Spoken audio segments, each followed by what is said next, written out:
Hello, First United. Here just to talk to you a little bit about the Rubik's Cube.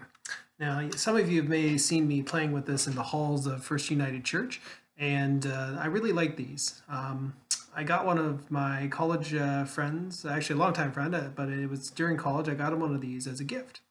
And as a result, we ended up learning how to solve them, but it wasn't easy. I locked myself in a room for 3 days straight, and I practiced every single move over and over and over and over again.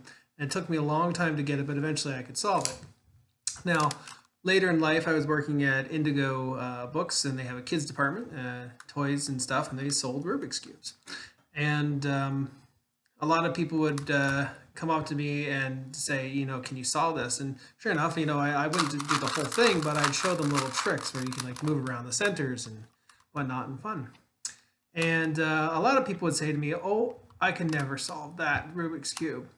But I would show them this little trick, and I said, well, try just putting the centers back. And, that wasn't as hard as, solving the whole cube. So it didn't scare them too bad. And sure enough, they were able to put it back. And after that little trick, I do something a little bit harder. I mix it up even more and make a checkerboard. And I was like, can you put that back? And because I got confidence with the first one, they were a little bit more ambitious. And sure enough, after a few seconds, they could figure out how to put it back. And it was that fear that made them feel like they couldn't do it in the get-go. But giving them a little bit of confidence by, just do this one move, just do this one thing, was enough to make them feel like they could take it on. So sure enough, people would start buying these from me because I'd show them little tricks.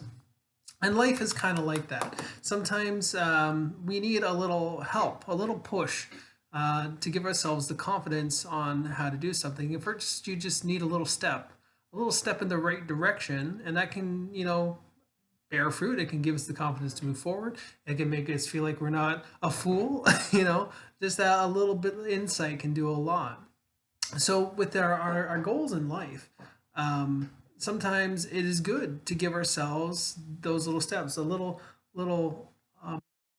staircase almost towards what we're looking to achieve. So this coming Lent, which is going to run from March 6th to April 17th, I'm actually going to be teaching a course on spirituality and goal setting.